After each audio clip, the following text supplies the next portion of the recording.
Hello, everybody, and welcome to the Legacy Impact, a women's summer Bible study. We decided that we were going to have this audio for people who weren't able to come to the session in person, but we didn't want you to miss out. So we conveniently recorded something for your purposes to watch and catch up so that next week you will be able to join in, not having missed a single thing. The Legacy Impact Bible Study is a 6-week Bible study that is happening. This will be week 2 come this Tuesday. And Becky and I are so excited to talk with you guys and hear from each other and hear from God what His plan for women discipleship is for Harvest Time Bible Church. So without further ado, let's just get straight into the material.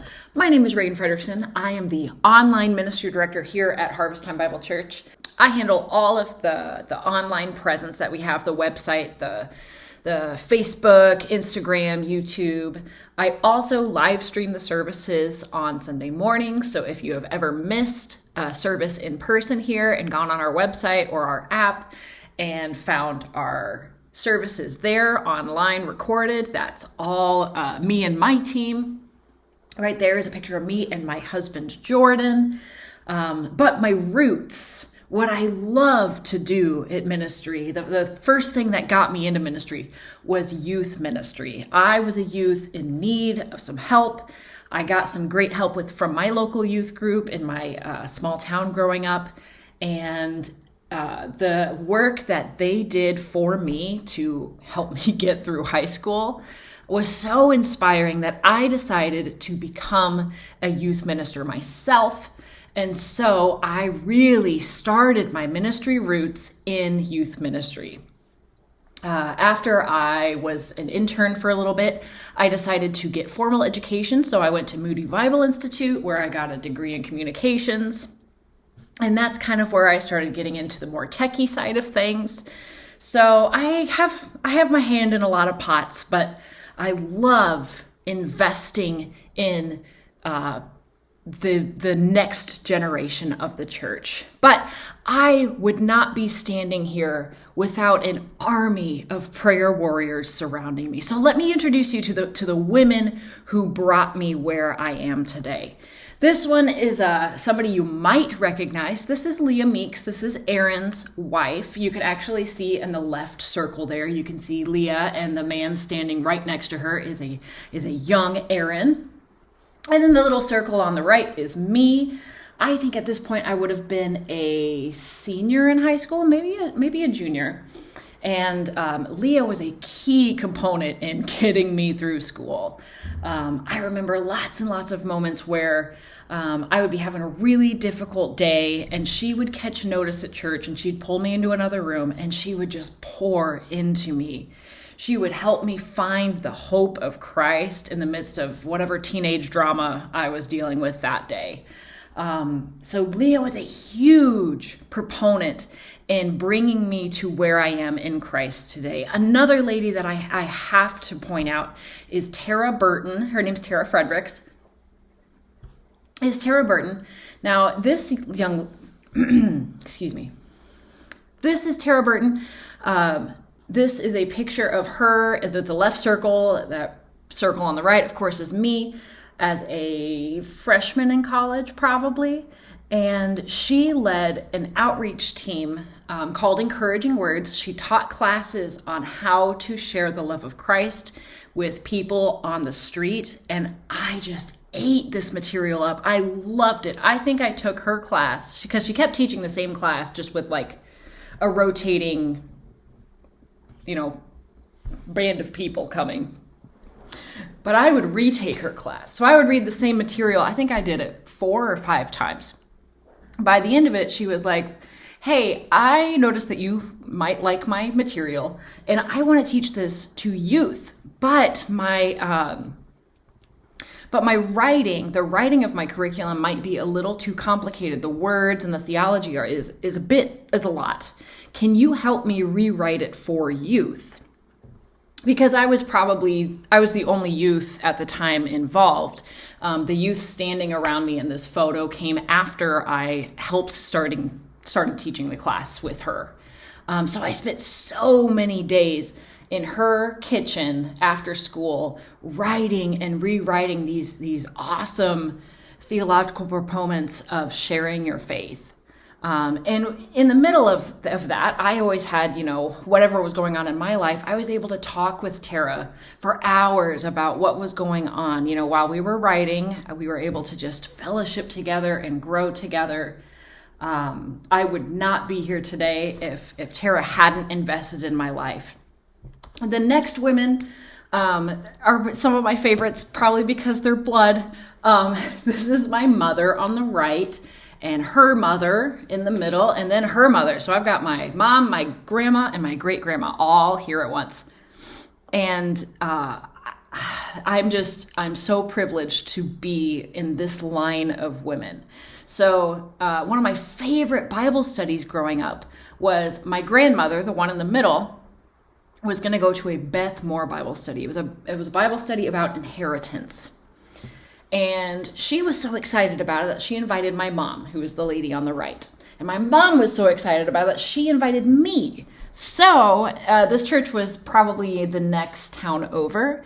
And so me, my mom, and my grandma would all pile in a car together. We would drive to the church and we would talk about life on the way there. We would talk about what homework we may or may not have done for the class, and then we would watch the Beth Moore video and write questions and answer questions. And on the way home, we were able to talk about what we learned and how to apply it to our lives. It was the coolest Bible study to be able to see that no matter what age we were learning the same material, we were studying and worshiping the same God, and it really brought us together in a way that it's just, I'm sorry. I get so excited whenever I think about the legacy that we get to build as a church, which brings me to my first point. Fellowship is meant to be a legacy. This is a picture of my wedding and a picture of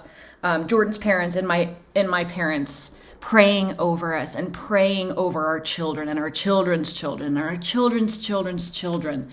And I think something about that we forget here at church, not just Harvest Time, but just the church at large, is that fellowship is not just among our peers, but we are called to build into the other generations. For the younger people, that's to build into the older women and to invest in them and see what's going on in their lives. For the older women, that's talking about getting into the younger women's lives. Whether younger, I'm 30 now, I'm 29, but I'm going to be 30. So for me, that means investing in the youth and the children. But for some people, investing in the younger generation might be investing in a new mom or somebody who is just recently empty nested. Depending on what your age is, a younger woman could be any age. So I don't want to think about this lesson as just like invest in the youth. I talk about youth all the time because that's the group that I'm investing in, but younger women in general. And if you're younger, try to find somebody who's older because fellowship is meant to be cross-generational. Titus 2:3-5 says, older women likewise are to be reverent in behavior, not slanderers or slaves to much wine. They are to teach what is good. And so train the young women to love their husbands and children, to be self-controlled, pure, working at home, kind, and submissive to their own husbands, that the word of God may not be reviled. So Titus is telling us that we're called. It is our duty as women of God to invest in the younger ones and teach them what it looks like to be all of these things.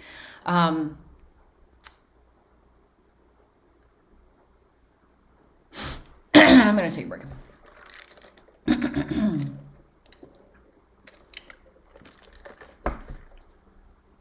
So some of y'all may be familiar with the name Bill Allison. Bill Allison is a speaker that we bring to Harvest Time quite often. He does the Disciple Makers Conference, and he wrote The Disciple-Making Genius of Jesus, which I read, and it has inspired so much of this Bible study that I've put together for y'all. He's so good at explaining what making disciples is about, which is honestly what this whole Bible study is about, just talking about how women can disciple other women. Not just what Bill Allison says, where it like kind of covers everybody can disciple everybody. This is specifically for women. But anyway, something that Bill Allison says is that the Bible, reading the Bible is not necessarily, it's not necessarily a solitary activity. Reading the Bible is meant to be a social activity, something you do with other people. And I can't tell you how many times I have read verses like this, instructing what it is like to be a woman of God. And they're just words on a page to me without knowing exactly what they're talking about. You know, what is pure? What does purity mean in Titus 4:5? Or what does it mean to be self-controlled? Or what does it mean to be submissive to your husband? That is one that no matter how many Bible verses I read about being submissive to my husband, I can't figure that out myself. I need to see what that looks like. And so having older women who can explain some of these things and give me an image of what being a godly woman looks like is so important. Reading the Bible is not meant to be solitary. And we are called, this calling is to eternally equip the next generation. Bill Allison likes to say the word ad infinitum, and that's a big Latin word for basically into infinity. So we're called to make disciples who make disciples who make disciples until Jesus comes home. And so the way I coined the phrase is we eternally equip. So we, the church where we're at today was equipped by the previous generation, who was equipped by their previous generation. And you know, since the beginning of the church. And we just keep pouring into the next generation. So this is an eternal calling. We don't stop. Our lives are not the end point of this church. Let me tell you a little bit more about my great-grandmother. We met her in a previous slide, but here's another picture of her and me at a family reunion. Now, at this point, I am a sophomore in high school, and Grandma Dixon is, I don't know, maybe 5 or 6 years into a diagnosis of Alzheimer's. And so her health and her mental capacity was not really in a place where we could have Bible conversations of what a woman of God looked like. A lot of our conversations revolved around the weather or something that she just presently could see, because the Alzheimer's had progressed so rapidly. But she was still eternally equipping me, because her character, her lifestyle was exuding a woman of God. And so I think that there is a misconception in the American church nowadays that when you get to be a certain age, there's not much left you can do for the kingdom of God. Because maybe your health or your mental capacity or your energy level just prevents you from serving. And while absolutely you might not be able to go to Honduras and build a house, we are eternally called to equip the next generation, and that is regardless of how old you are, what your health is doing. And so we can't look at our lives as the end point of the church. We can't look at it as like, well, my life is pretty calm right now because my health doesn't let me do much, and so there's not much I can do. No, there is always something that God is calling us to. He knows what your capacity is to serve, and he is always giving you an opportunity to serve, no matter what it looks like. In fact, I also think, oh, you know what? I forgot about this. The other thing is, I think a lot of people are looking at the world today and saying like, oh, the world's just getting worse and worse, and I'm just praying for Jesus to come home and just, fix everything, which of course we all are hoping and praying for that. But we don't necessarily know when Jesus is coming back. And so we can't just assume he's coming back in our lifetimes to fix everything. We have to equip the next generation of people to take on our torch whenever we go. Because, like I said, we don't know when Jesus comes. Which brings us to Acts. This is the disciples, and this is probably like 36 AD or, basically 2,000 years ago. And Jesus had just died, was crucified and buried, and now he has resurrected. Rah, rah, kumbaya. And the disciples are rejoicing. And they think now that he has been resurrected and that he's come back to life, that he is coming to fix the world. So when they had come together, so when all the disciples had kind of gathered around him, they asked, Lord, will you at this time restore the kingdom to Israel? Now, this is a great question. And frankly, if I was there as a disciple, I would be so frustrated with the answer he gives them. He says, it is not for you to know the times or the seasons that our Father has fixed by his own authority. That is not a very fulfilling answer, Jesus. So basically, he's not saying, I'll tell you later. He didn't say that, like, oh, maybe next week I'll tell you when the time is right. No, he didn't say that. He didn't even say yes or no. He just straight up said, it's not your business.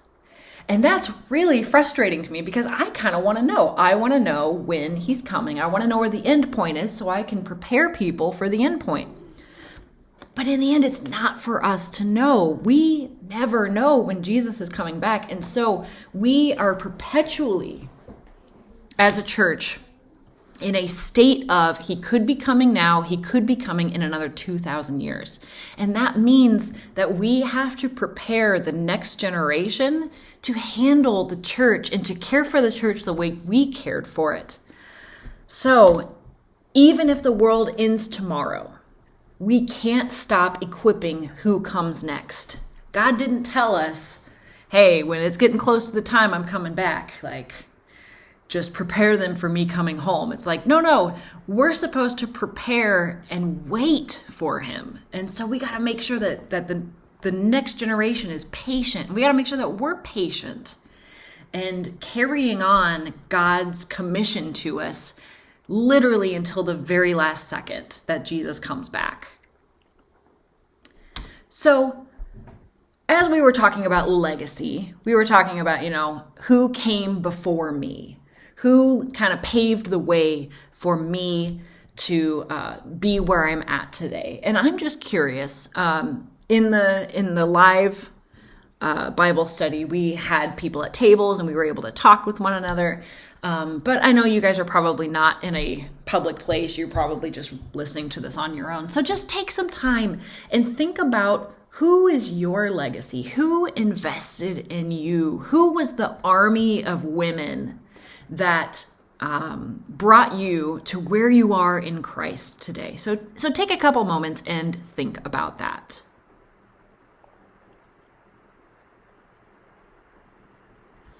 Okay, so I'm going to keep on rolling along. If you need more time to think about it, just pause the video, pause the podcast, or whatever you're listening to. But we're going to keep on moving over here. So who is next? We just talked about who came before us. Now, let's talk about what now. So Grandma Dixon invested in me. But now who the heck am I supposed to invest in? Because the Lord wants us to invest in people ad infinitum or eternally equipped. So I can't just end the chain with me. I got to keep on going. Great. So who is next? Well, Jesus didn't just leave us to our own devices. He gave us instructions on how to make disciples and who to pick as next. So Acts 1:8, Jesus is getting ready to leave the disciples. And he says, listen, I'm going to come back, but while you wait, you will receive power when the Holy Spirit has come upon you, and you will be my witnesses in Jerusalem and in Judea and all of Samaria and then to the end of the earth. So I wanted to give you guys a little bit of context because I'm an American. I don't know what a map of Israel looks like. So I had one up here. So if we look, Jerusalem is a town. And in context, it was actually the town that the disciples were currently in. They had kind of like set up camp there. Not camp, but they had like probably rented some rooms. They knew the streets. They knew the restaurants. And so when Jesus says, hey, start making disciples, he says, start in your hometown, start where you're familiar. So they knew all of the expressions of the town. They knew what restaurants were good. Just thinking about it off the top of my head, whenever I first moved here, because I lived 3 hours away growing up, but when I first moved here to Rock Falls, there were some expressions that were very foreign to me that only the locals would have known. So for example, I kept hearing people say, yeah, the funeral's at McDonald's. And I kept thinking, why are we having funerals in a fast food joint? Little did I know that McDonald's is actually the name of a funeral company. Funeral parlor, mortician. I don't know. There's a company named McDonald's and they host funerals. So every time somebody was like, oh yeah, we're having a funeral at McDonald's, I'd be like, what are you talking about? So anyway, that wasn't a problem for the disciples because they were starting in basically their hometown. It wasn't necessarily where they grew up, but it was where they were at the moment. They had moved there. They were familiar with the area. Now, after you work in Jerusalem and you've kind of like saturated that with the message of Christ, now you're going to move to Judah, your county. Because if you can see, we've got Israel and all of Israel, but Israel's kind of split in northern Israel and then south Israel is called Judah. Anyway, all this, the whole country of Israel is very small. Probably, I'm not very good with maps and geography, but I would assume it's smaller than the state of Illinois. So when they say start in Jerusalem, then move on to Judah, we can contextualize that to essentially our county. So now we're going to start going to Sterling. We're going to go to Amboy. We're going to start going to the towns around us who might not have heard about Jesus yet. That's not really the point I want to talk about today. What I really want to center on right now is Samaria. And that would be essentially the next county over. See how Samaria is not within the tan outline of Judah. It's in the yellow part of northern Israel. Samaria was the next county over, but specifically the Samaritans were a different people group than the Jewish Israelites. They had a different culture. They had a different way of doing things. They were unfamiliar. In fact, I would dare to say that they were a people group that Jews were uncomfortable going to and talking with at that time period. And so when we talk about Samaria, the Samaritans of today, we're talking about just God is going to stretch you into doing something that is uncomfortable. He's going to have you go to people who are uncomfortable. Now, I had this example in the live part of this Bible study. There are people who are very, very, very outgoing and are, really trained up in how to talk to people. And people like Regina Holloway. God is still stretching her. God is having her go to a place that is uncomfortable. But for her, that is going to Honduras, going to across the globe, basically. But for introverts like me, I'm barely able to talk to somebody in the same elevator as me. So my version of talking to a person who is uncomfortable and Regina's version of talking to somebody who's uncomfortable talking to are two totally different things. And so God isn't necessarily calling you today to go to Honduras or go to, Gaza right now. But he is calling you to step out of your comfort zone. And so whoever that is to you, think about it that way. And then, of course, after Samaria, we're to go to the ends of the earth, go everywhere.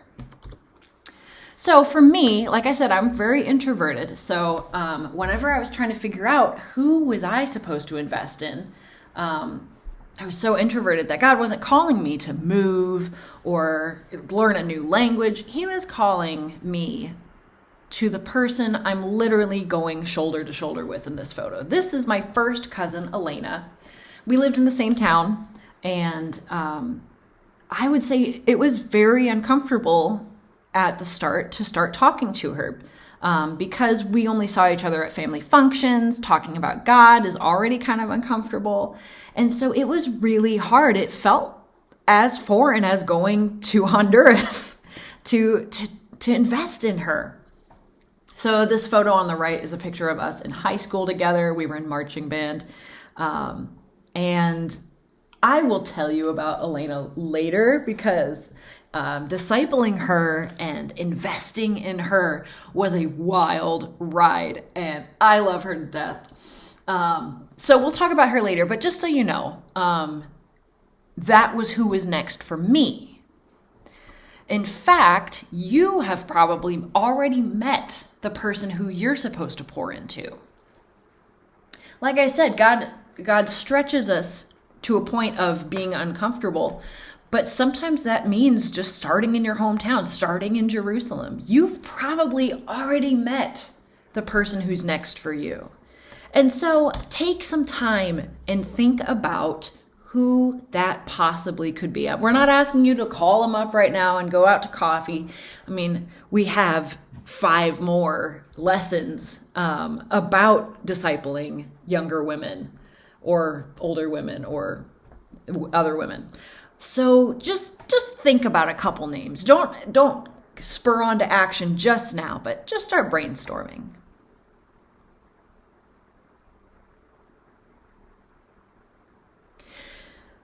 So after that, I want you to think about what could possibly be holding you back from mentoring. So whenever we're thinking about like, oh, well, who's next or who could I invest in?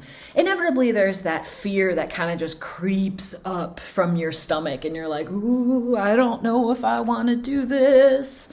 And I just take some time and think about some of those specific things that your brain is trying to talk you out of mentoring.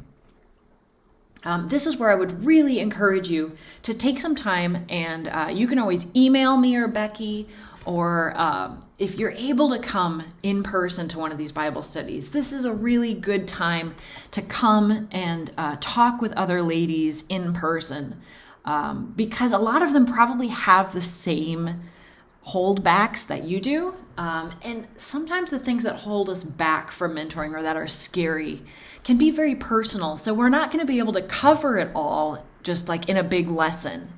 But talking through the table, you can have some of that more personal, guided conversation about how to like overcome the fears. But I did think of 2 fears that could be universal. I think just about every woman starting out in doing the Lord's work probably thinks of these 2 things whenever they're kind of getting scared of moving forward. The first one is I can't connect with the younger generation. I have noticed something. Maybe it's on Facebook mostly, but the generations of today just can't seem to get along. And usually it is like, I see so many Facebook memes about how bad millennials are, or now that millennials are starting to be the older one, now the Gen Z, which are like the youths of today, are starting to get some flack. And I really started wondering like, well, I feel like Gen Z is getting all the same complaints that the millennials had about 10 years ago. So I started kind of backtracking and looking at what other generations thought about the previous generations. And I found something really interesting. So I have some quotes for y'all. This quote was said about millennials. They have few heroes, no anthems, no style to call their own. They crave entertainment, but their attention span is as short as one zap of a TV dial. Now, I don't know about you, but I feel like this is what is being said about the Gen Z right now, or even the Gen Alpha, that their attention spans are short. But apparently, the people who complain about that were also, because millennials are complaining about the Gen Z people, about having short attention spans. But apparently, we were also accused of having short attention spans by the generation before us. But if you look, that would be Gen X.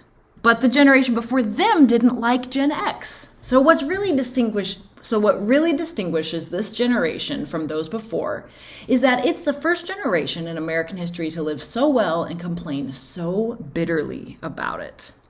Now that would be the older generation talking about Gen X, which would be the people born probably from the 60s to the 90s.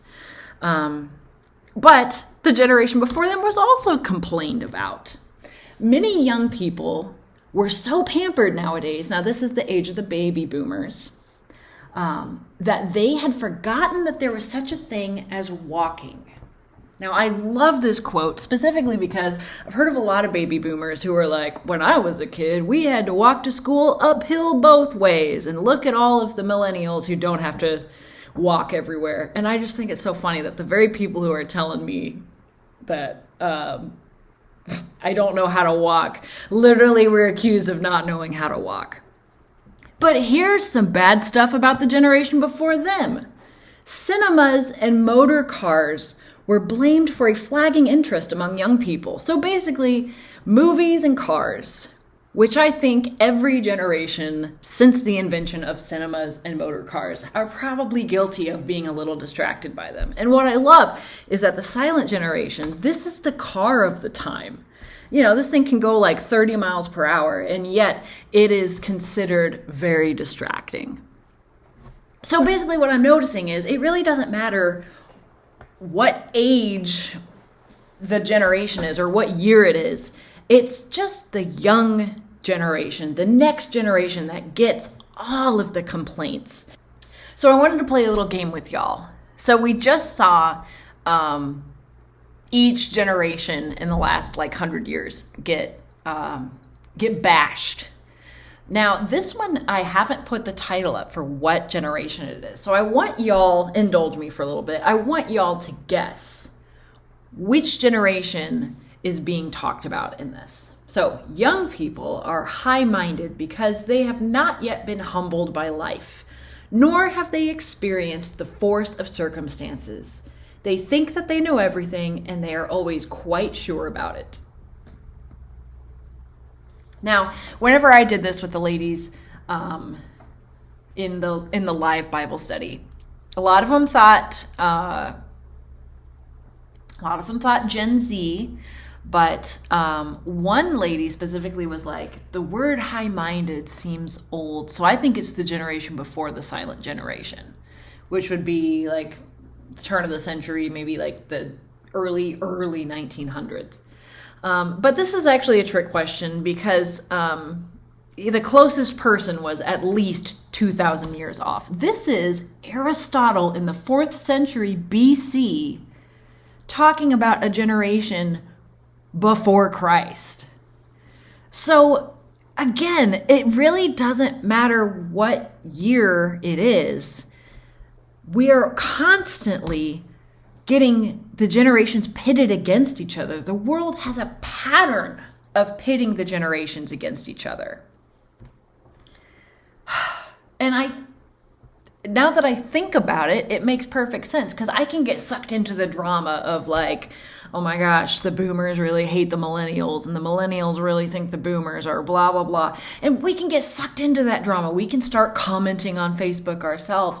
But in the end, this isn't a battle between one generation to another. This is a battle between a worldly view of how to view generations and a godly view.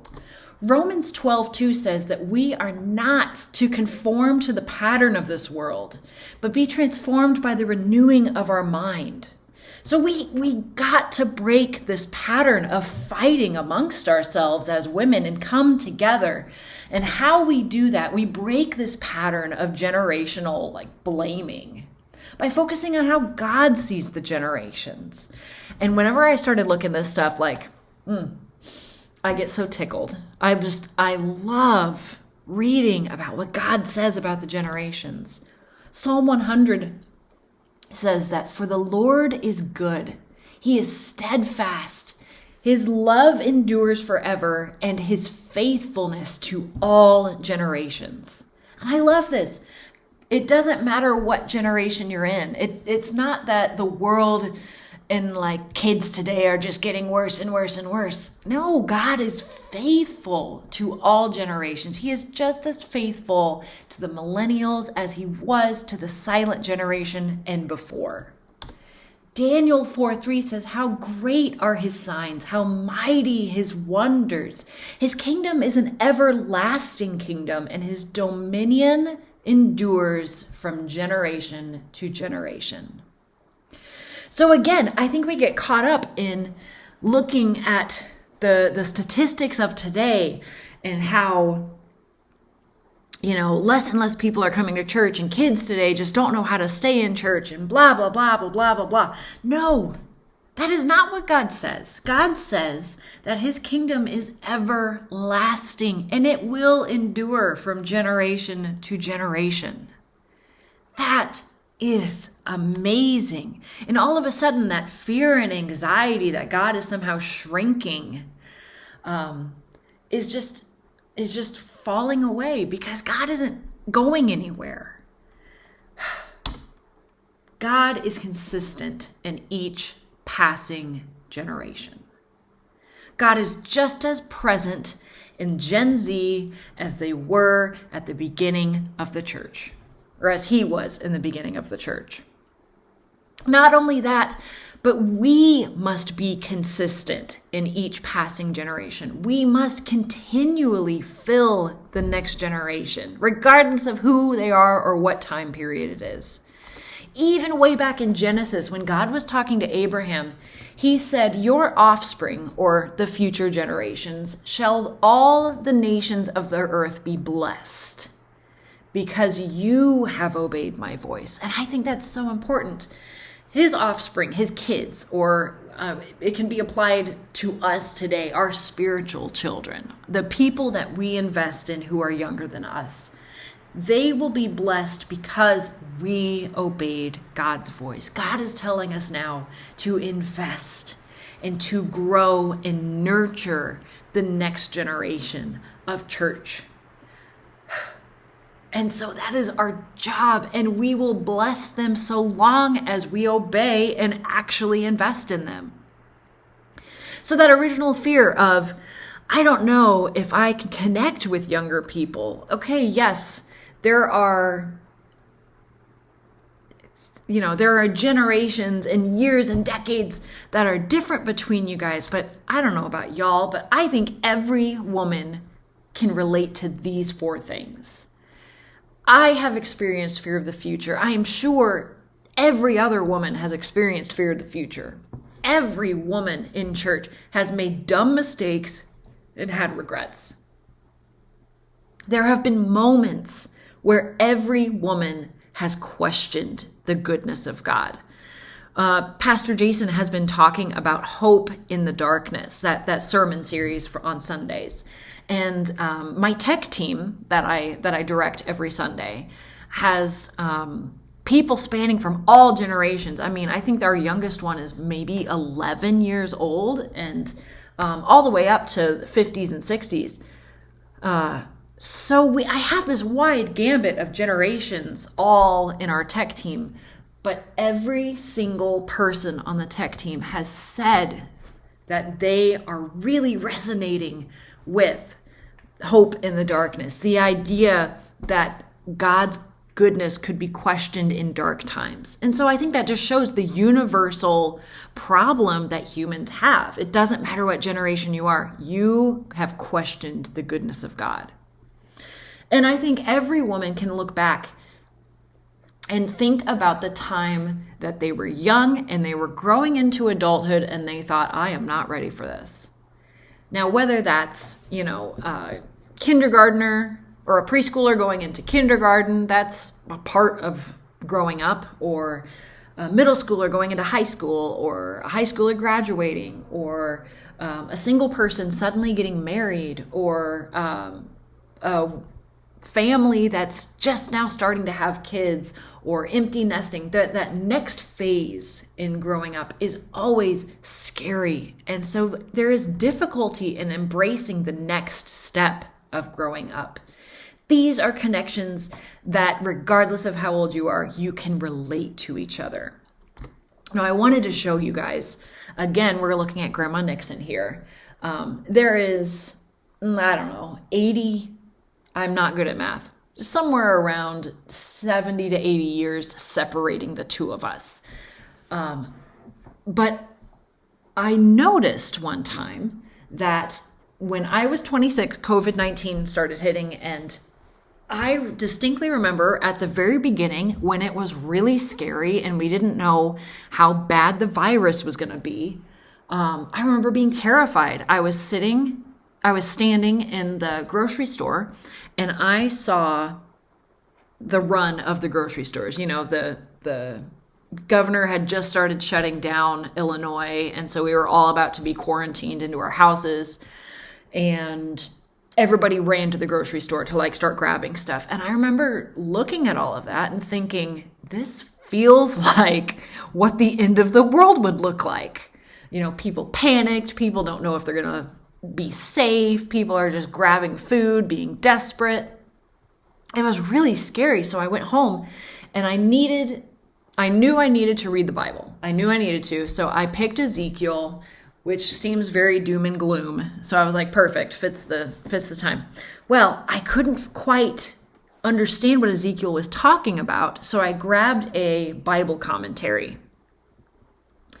And little did I totally forgot, but this Bible commentary was great grandma Dixon's before she died. And then when she died, the house got sold. And so the book ended up getting heirloomed to me. So this is my grandma Dixon's book. And I open it up to the verse in Ezekiel, and a bookmark falls out of it. And I realize that despite the severe difference in decades, maybe Grandma Dixon was asking the same exact thing that I was. Wondering about the goodness of God when the world seems to be ending. And I started comparing ages. When she was 26, the same age I was when COVID-19 started. When she was 26, it was the end of the World War and the atomic bomb dropped. And I'm just thinking, wow, COVID-19 feels like the end of times. I wonder what it was like to live when the atomic bomb dropped. I'm sure it felt like the end of times. And so it showed me just how universal some of these questions about God is. And we really need the older women investing in the younger so that we are able to stand together against the darkness of the world. So in light of looking at the other generations, what is one thing you value from another generation? For example, I really value the baby boomers, which would be the people born in the late 40s to early 60s.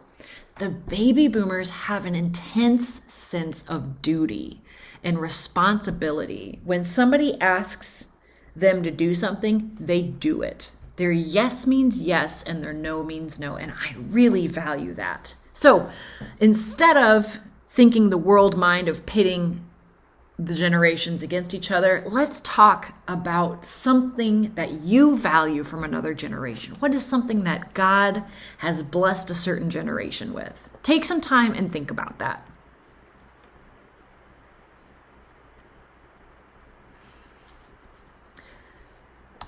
All right, so we were talking about holdups. The other one holdup was, I don't know if I connect with the younger generation. The second holdup that I figured we all probably are dealing with is I don't know what to say. Which is, That's a really scary one, and I think it prevents a lot of us from doing the work of God. But of course, the Bible has great things to say about this as well. Paul is the writer of 1 Corinthians, but he also is the writer of the majority of the New Testament. He is like the superstar of the early church. But even he talks about how carefully he chose his words and how sometimes he didn't know what to say. So 1 Corinthians 2 says, "And I, when I came to you," this is Paul talking, by the way, "I did not come proclaiming to you the testimony of God with lofty speech or wisdom, for I decided to know nothing among you except Jesus Christ and him crucified." So Paul before this was a Pharisee or a Sadducee. I can't remember which sect he was part of, but he was very well versed in the Hebrew Torah.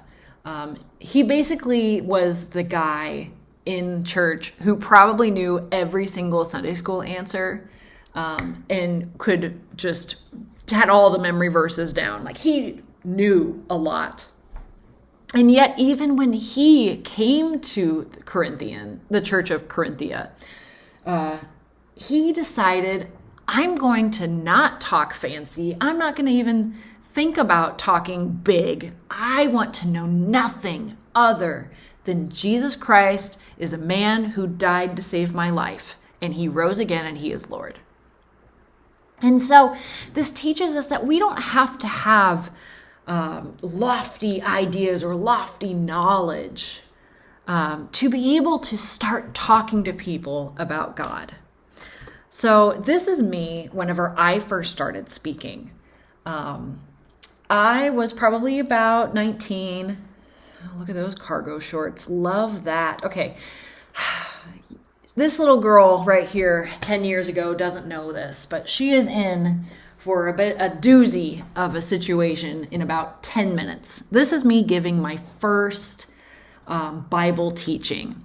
The youth pastor at the time was on vacation, and he was like, "Hey, Raegan, can you handle the youth message for the Sunday?" So they got me all like mic'd up, and I'm standing where I'm supposed to be standing, and the lights or whatever, and I've got the youth group surrounding me. And I'm given my message, my spiel, whatever. And in every Bible teaching, generally every Bible teaching, there's kind of a formula that you do.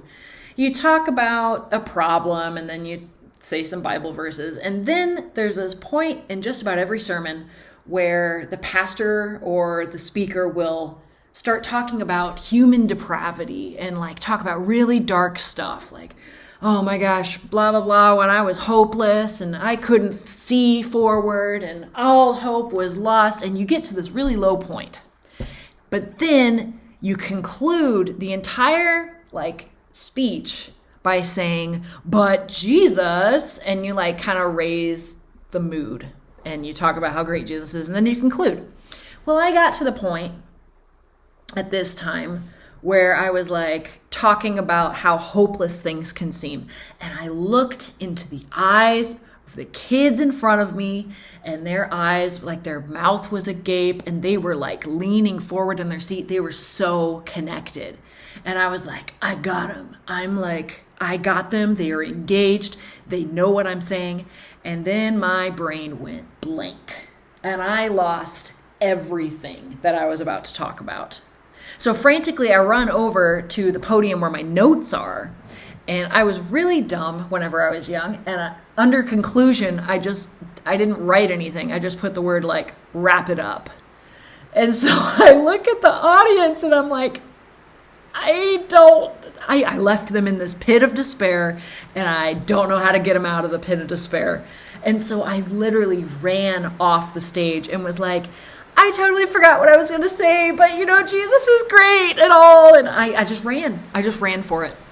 And luckily, I think a parent like who was picking up their kid, who was an elder, kind of like scrambled on stage and was like, yeah, everyone give a hand for Raegan. So I think what she was trying to say at the end was, and then like he kind of like wrapped it up for me, thank goodness.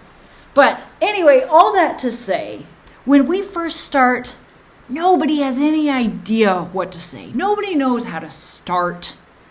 Even Paul says that at the beginning, he strived to know nothing. It is so important to go for it because, what is that thing that PJ says?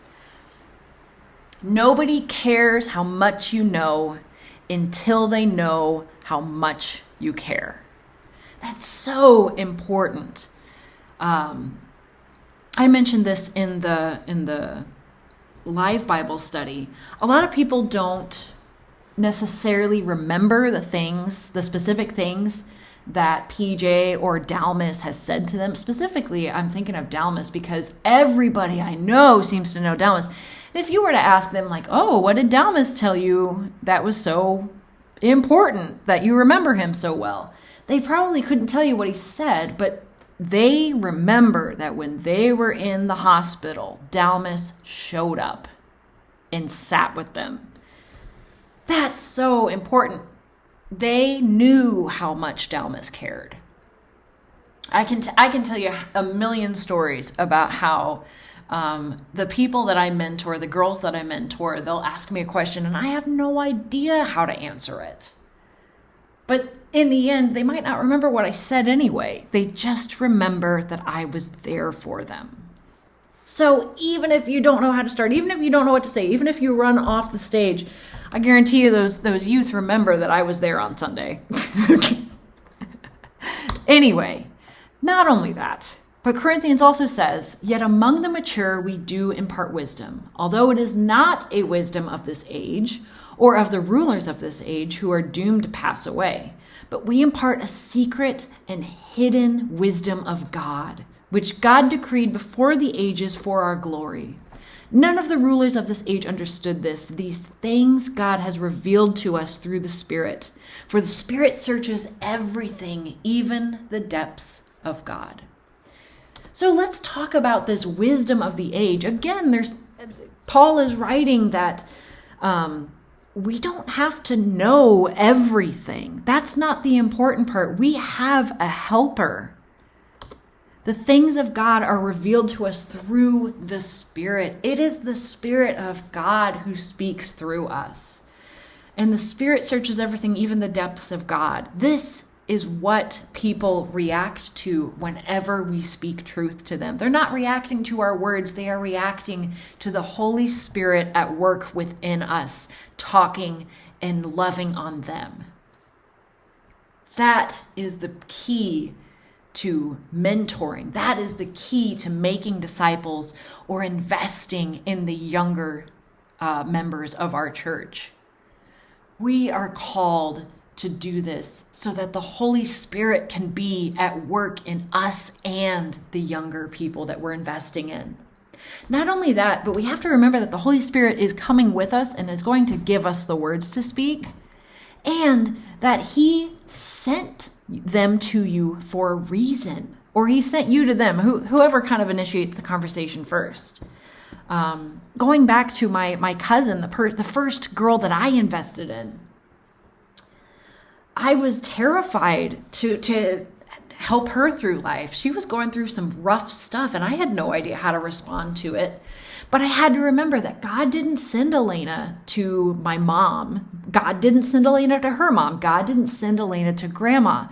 For some reason, God sent Elena to me. And therefore, there is a reason why I am the one with her.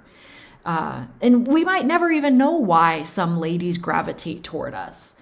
But that is the gift and the mystery of God that we're able to participate in when we are mentoring other women. So just to wrap up, fellowship is a legacy. Fellowship is something that spans generation to generation. We are supposed to be gathering with people of different generations. The church is meant to be a celebration of ages and not argue amongst each other. Not only that, but we are divinely equipped. The Holy Spirit comes with us and goes before us and sends the exact people to us that we are called to equip. And we are eternally equipping. This is not something that we stop doing as an individual or as a church, no matter what the age is. So I hope that this was a good introductory lesson into our Bible study. There's probably a lot of questions that you have because we really just scratched the surface of this. But we have 5 more weeks of this. The first week, that's this week, it's called The Calling. We are called to fellowshipping, to legacy fellowship. But week 2, Becky is going to take over and she's going to talk about being filled. Like, we can't be investing in other people and pouring into other people's cups when we ourselves are empty. So before we can pour out into others, we have to be filled. And what does that look like? That's what Becky's going to be talking about this Tuesday. After that, I'm going to be back and we're going to be talking about affirming. We're going to talk about the search the next week. That is basically like, who do we look for? We kind of, like I said, we kind of scratched the surface of that a little bit. Who's next? Who do we start with? But at that point, Becky's going to start talking about the specifics of looking for people to invest in. Week 5 is all about the pouring, the act of mentoring. What does mentoring look like? And how does it change from person to person? And the last week 6, is going to be the release. How do we finish discipling well? That one's something that I might struggle with. I have a hard time letting go of the ladies that I invest in, but God's got work for them to do. And so I have to let them start making disciples of their own and let them do their God thing. Anyway, that is what we are all going to be talking about in the future. I am so excited to be with all of you ladies and to just start growing alongside you and learning what God has to say about the generations of women and how we can fellowship together. So I really hope that we get to see you next Tuesday at 6 p.m. Is it 6? It's 6. Yes, at 6 p.m. in the fellowship hall.